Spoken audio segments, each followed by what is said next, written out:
A sloth, a donkey, and a curious human. Send a prompt and see what they're doing. One hits record with a question on his mind. Two brothers pick it up, see what they find. Corn takes his time, Herman's got the facts. Back and forth, they never hold back. My weird prompts, come on in, that's where we begin. My weird prompts, glad you're here. This episode was generated using artificial intelligence. Please verify facts. If Aristotle were alive today, I honestly do not think he would be writing the Nicomachean Ethics. He would probably be sitting in front of a high compute cluster, debugging his own consciousness. Herman Poppleberry here, and I think you are on the right track, Corn. He was a systems thinker. He looked at the biological and social hardware of his time and tried to write the best possible operating system for it. But today, the hardware has changed so fundamentally that the old code is starting to throw some pretty serious errors. Welcome back to my weird prompts. This is episode 953. We are coming to you from our home in Jerusalem, and today we are doing something a little different. Usually, our housemaid Daniel sends us a prompt to chew on, but today, we actually picked the topic ourselves. It is something that has been simmering in our house discussions for weeks. It really has. We have been obsessing over this idea of philosophical exhaustion. There is this nagging feeling in modern culture that all the good ideas have already been taken. People look at the Stoics, the Epicureans, or the Kantians, and they think, well, that is it. The map of human meaning is fully explored. We are just living in the gift shop at the end of the trail. Right. It is the sense that philosophy is a completed software build. You just pick your version. Maybe you like the classical Greek version or the 1920s existentialist patch, and you run it.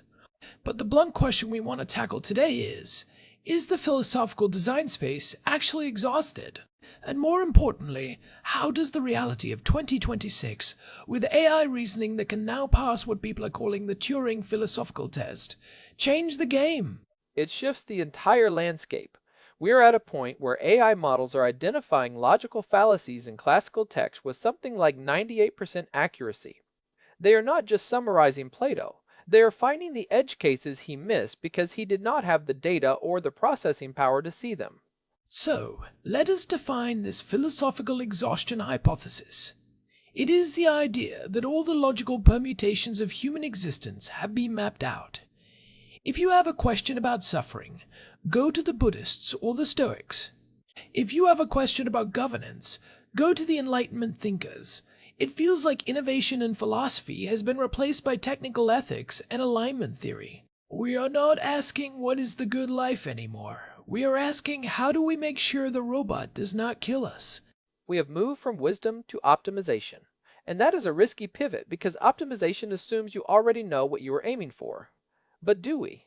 If you look at the landscape of 2026, we are dealing with a world that would be unrecognizable to the people who wrote the canon. We have digital consciousness, or at least the convincing simulation of it. We have the ability to edit the human genome. We have a global information grid that operates at the speed of light. Using ancient Greek ethics to manage a modern social media algorithm is like trying to run a flight simulator on a wooden abacus. That is a solid analogy. It is the legacy tech problem we talked about back in episode 425. We cling to these old frameworks because they feel sturdy, but they were never designed for the loads we are putting on them today. But Herman, let us push back on the exhaustion idea. Is philosophy a discovery process, like chemistry, where there are a finite number of elements to find? Or is it a creative process, like music, where the notes are limited, but the combinations are infinite? I would argue it is a combinatorial explosion. If you think the design space is exhausted, you are just not looking at the math.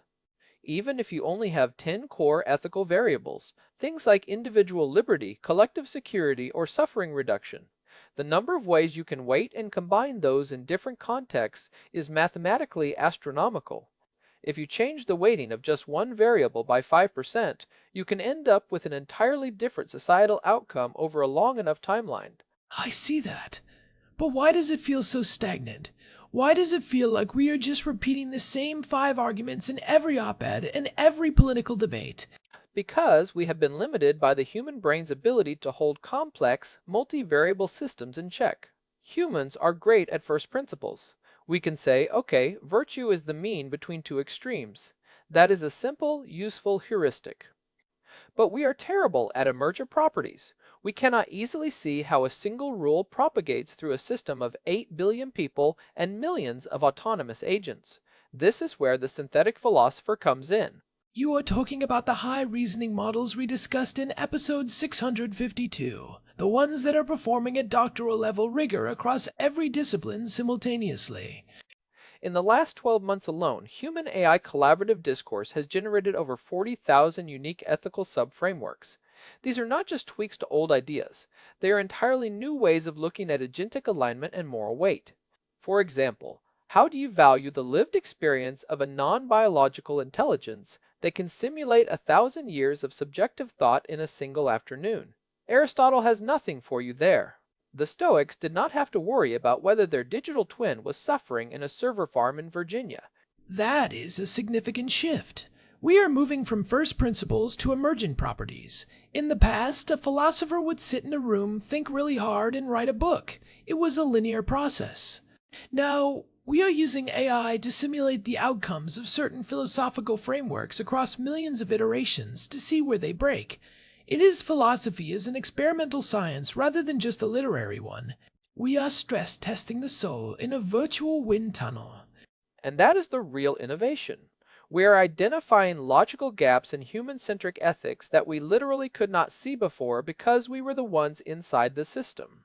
It is like trying to see the shape of a house while you are locked in the basement. AI is giving us a drone's eye view of the architecture of our own logic. It can point out that our definition of justice is actually just a localized cultural preference that collapses when you apply it to a post-scarcity digital economy. So, if we are not out of ideas, we are just out of human bandwidth to process them. But this brings up a massive second-order effect.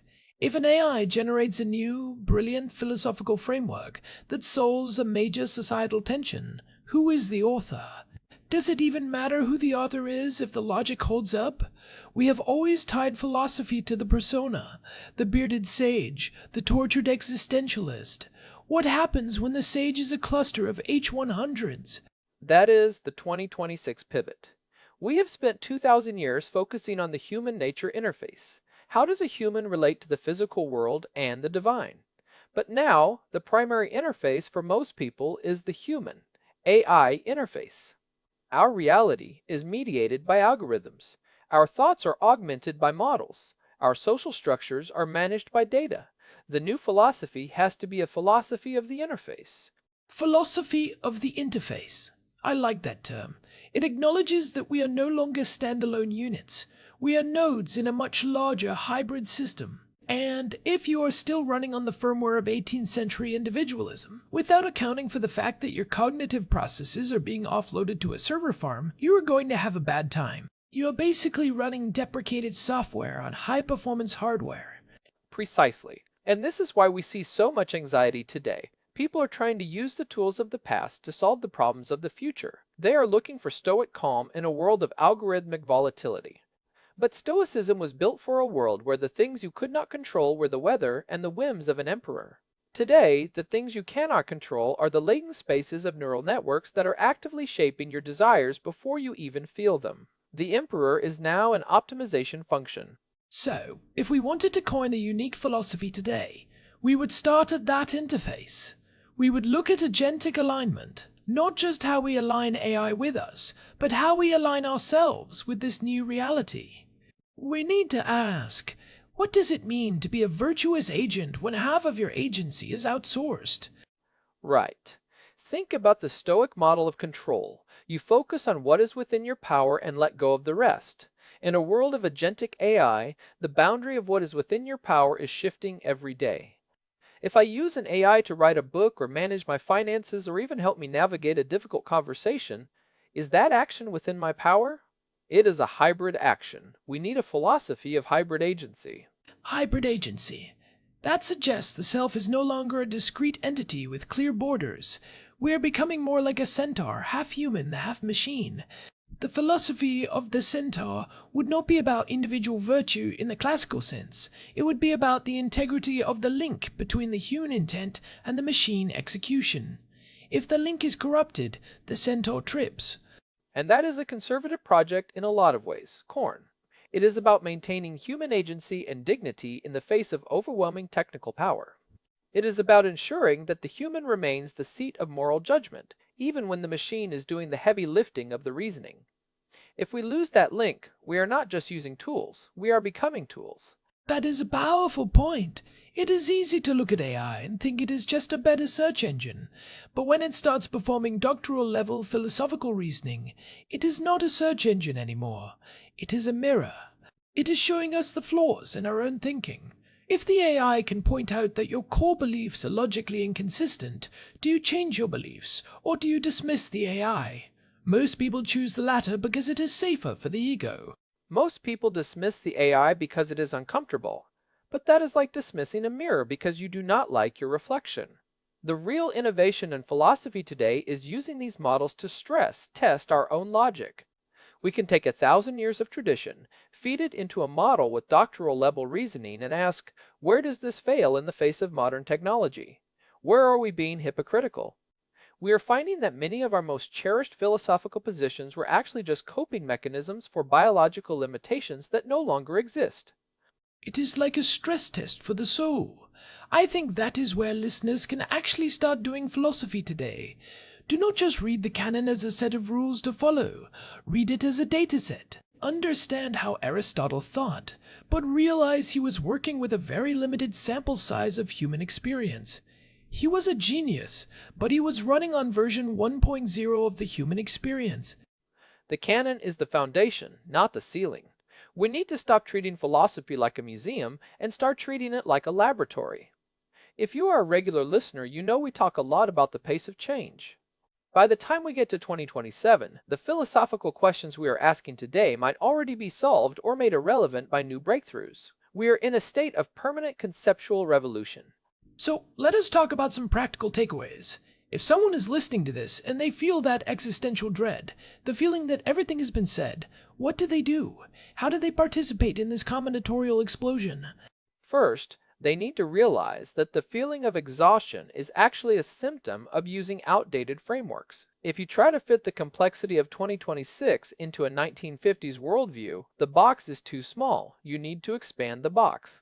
You need to acknowledge that the interface is now part of your identity. And how do you do that in a practical, day-to-day sense? You start by looking at your own life through the lens of that human-AI interface. Look at how your thoughts are being shaped. Look at where you are offloading your agency. And then ask yourself, what are the non-negotiable values that I want to preserve in this hybrid state? Is it truth? Is it family? Is it faith?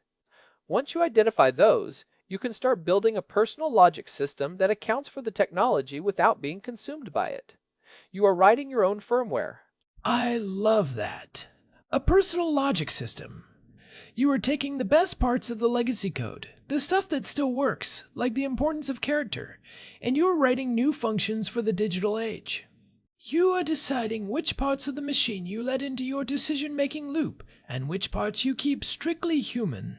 And you can use the technology to help you do it.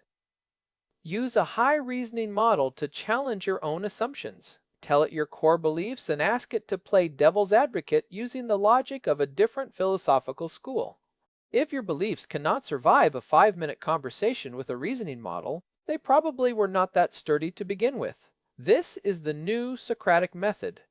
It is not a guy in a toga in the agora. It is a text box that has read every book ever written. That is a great exercise.